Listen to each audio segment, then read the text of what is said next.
Imo State Governor Hope Uzodinma has assured residents of sustained peace and economic growth in 2026 as he outlines key priorities in his New Year message to the people of Imo State.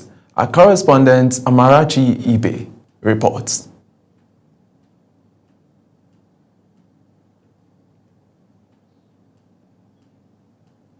Alright, so we'll bring that report later. Nigeria's armed forces have intensified efforts to address evolving security threats across the country, as troops continue to record major operational gains against terrorism, insurgency, kidnapping, oil theft, and other criminal activities. This was stated by the Director of Defense Media Operation, Major General Michael Onoja, during a high-level defense briefing in Abuja. Defense correspondent Kike Lomo Okere has details.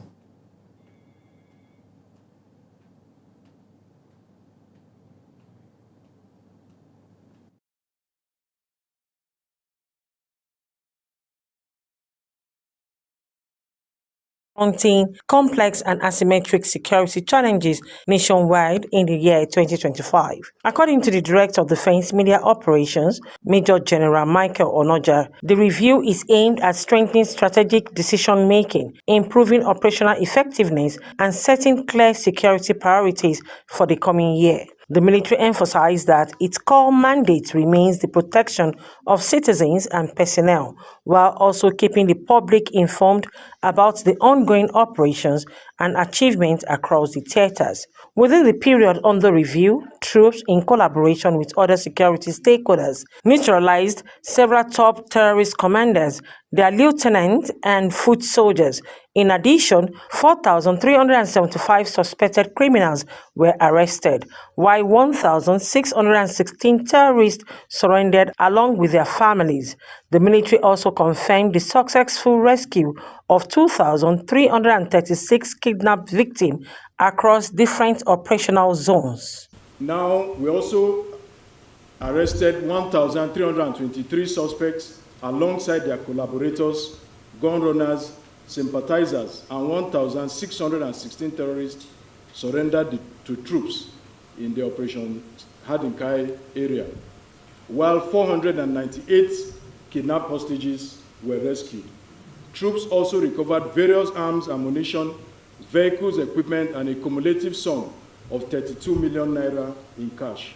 In the Niger Delta region, the director reveals that troops under Operation Delta Save intensify action against oil theft and pipeline vandalism, significantly disrupting illegal activities and contributing to efforts aimed at boosting Nigerian crude oil production and safeguarding national assets. The briefing also provided an operational update on the 6th Defense Headquarters Joint Task Force in the Northeast, Operation Hadinkai, covering Adamawa, Borno, and Yobe State, continued to maintain relative stability in the region.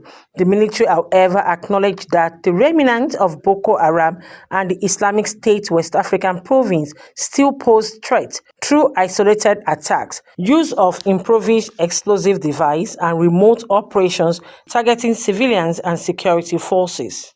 Neutralized several criminal elements, arrested 778 criminals and their cohorts, and rescued 53 kidnapped victims.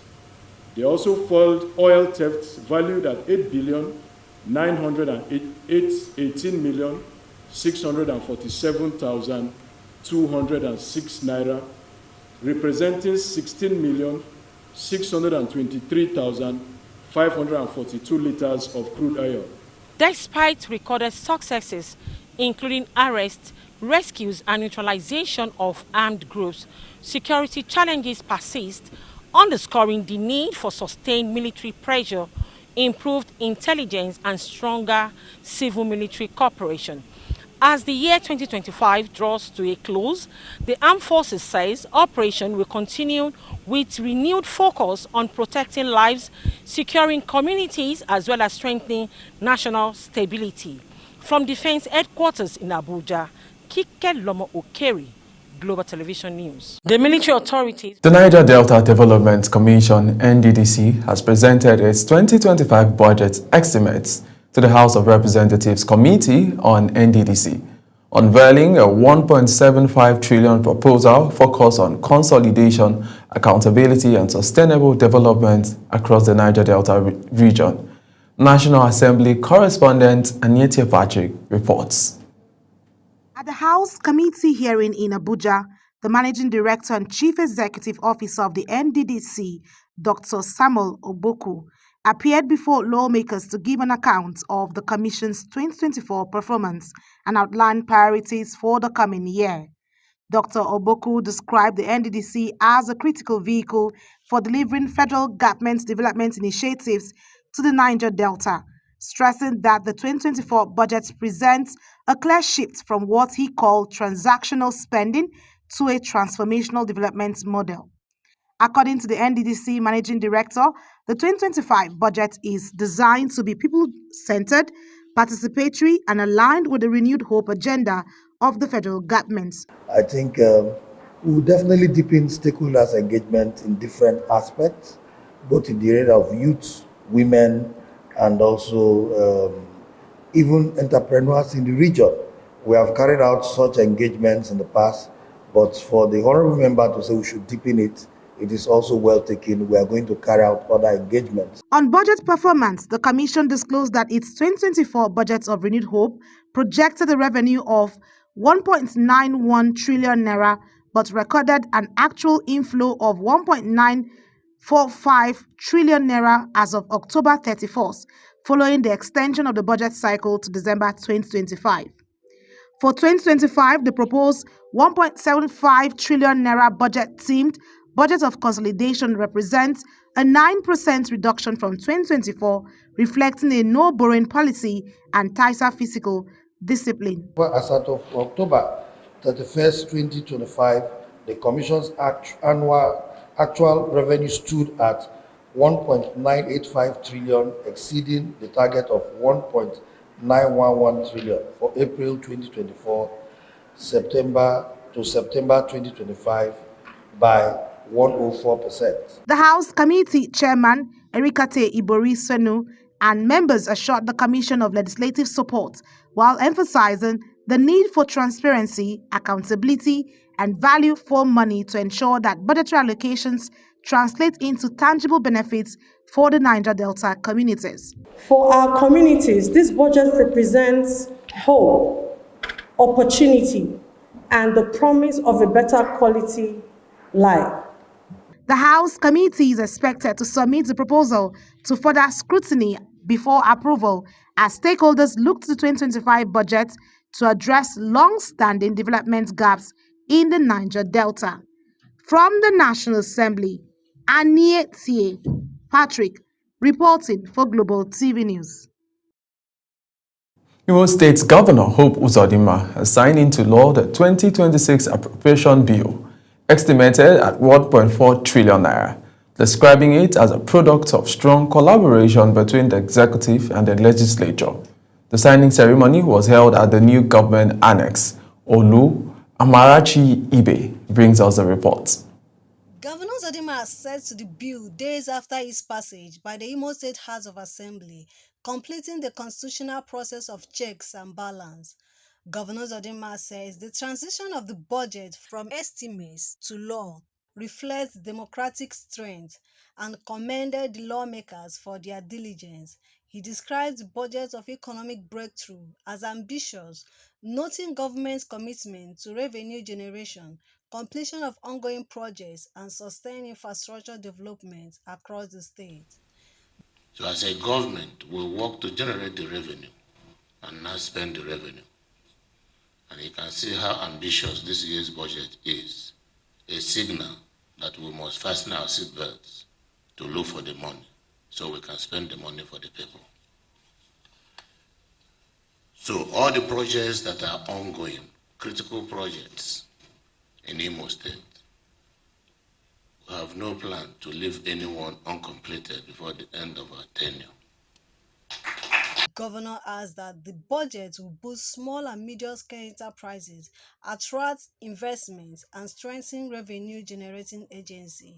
He thanked the president for providing the funds for states. So these are the kind of things I want us to take note. And this budget is very comprehensive and detailed. This budget has taken care of, if well implemented, both the small and medium enterprises, local and foreign investors, and all the revenue generating agencies will have an environment to operate. This is the whole idea why it is called Budget of Economic Breakthrough. By the end of The signing of the 2026 budget set the stage for a new fiscal year, with the state government expressing confidence that it will deliver measurable benefits to Imo residents. From the Government House Annex Olo, Amarachi Ibe, reporting for Global TV News. You're watching the live broadcast of News Circle. When News Circle returns, FIRS rebrands as the Nigerian Revenue Service, unveils new logo. Details coming shortly, plus business and sports stories. Please stay with us.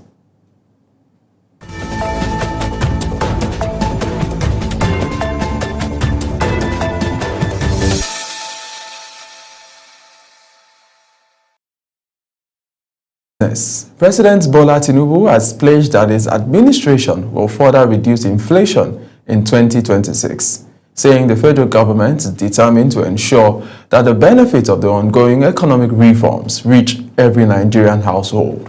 Tinubu made the pledge in his New Year message to Nigerians. Nigeria's headline inflation rate had moderated to 14.45% in November 2025, marking a significant slowdown from 16.05% recorded in October 2025. The Federal Inland Revenue Service, FIRS, has officially changed its name to the Nigeria Revenue Service, NRS, and unveiled a new corporate logo as part of the country's transition to a revamped tax framework set to take effect on January 1st, 2026. The unveiling took place in Abuja, led by NRS Executive Chairman Zach Adedeji, followed the enactment of the Nigeria Revenue Service Establishment Act 2025, which was signed into law by President Bola Tinubu in June. The new law formally replaces FIRS with NRS as Nigeria's Central Revenue Authority, expanding its role under the nation's comprehensive tax reform program. Adedeji described the rebranding as a key milestone in modernizing Nigeria's revenue administration. On the foreign scene, Mali and Burkina Faso have announced travel restrictions on American citizens after the United States both added a no-entry list. The two nations said they are imposing equivalent measures with immediate effect after United States President Donald Trump has long campaigned to restrict immigration, extended a travel ban earlier by barring people from 7 more countries. The list includes Syrian citizens as well as Palestinian Authority passport holders and nationals of Niger, Sierra Leone, South Sudan. The move brought about 40 the number of countries whose citizens face restrictions in coming to the United States solely by virtue of nationality. In Mali, the move was responded to in America in kind appears to have the backing of its citizens. All right. Zoran Mamani has been sworn in as New York's new 111th mayor, the first to take the office as a Democrat bearing the credentials of a Democratic Socialist. The 34-year-old was sworn in by Leteti James, the state attorney general in Disbo subway station, beneath the city hall that acts as a turnabout for Local 5 train, to be followed by a first-of-its-kind public bloc party along Broadway's Canyon of Heroes. Huyi Abumofwegbe brings details. Okay, it is now official. Thank you. Mr. Mayor, congratulations. Thank you so much. Zoran Mamdani said it is an honor and the privilege of a lifetime as he announced and welcomed a new transportation commissioner for the city, Mike Flynn. Mamdani, the young upstart of the U.S. left, will take over as New York mayor for a term sure to see him cross swords with President Donald Trump. After the clock struck midnight, bringing in 2026, Mamdani took his oath of office at an abandoned subway stop to begin managing the United States' largest city. Thank you so much for everyone for being here. Happy New Year to New Yorkers, both inside this tunnel and above. And I cannot wait to see everyone tomorrow as we begin our term. This is truly the honor and the privilege of a lifetime. And after just having taken my oath to become the mayor of the city of New York, I do so also here in the old City Hall subway station, a testament to the importance of public transit, to the vitality, the health, and the legacy of our city. It, however, remains to be seen if Mamdani, virtually unknown a year ago, can deliver on his ambitious agenda, which envisions rent freezes, universal childcare, and free public houses. It, however, remains to be seen if Mamdani, virtually unknown a year ago, can deliver on his ambitious agenda, which envisions rent freezes, universal childcare, and free public buses. One flashpoint might be immigration raids as Trump wages an expanding crackdown on migrants across the United States, an issue over which the president and the new mayor do not share the same perspective. Uyi Agbomofwegbe, reporting for Global TV News. Right, to sports now. Chelsea FC have confirmed the departure of manager Enzo Maresca following a run of 1 win in 7 Premier League matches. He left the club feet on the table. The decision follows growing fans' unrest and a breakdown in relations between the 45-year-old and the club's hierarchy, with sources stating that internal disagreement and public dissent over ownership and squad planning. Maresca, who joined in July 2024 and led Chelsea back to the Champions League while winning Conference League and the Club World Cup, lives ahead of Sunday's clash with Manchester City. And that's it on News Circle. A quick reminder, Global Television is on DSTV channel 365 and StarTimes channel 276. Kindly do follow us across all social media platforms now showing on your screen using @Global TV NG. I am Ubong Usoro. Bye for now.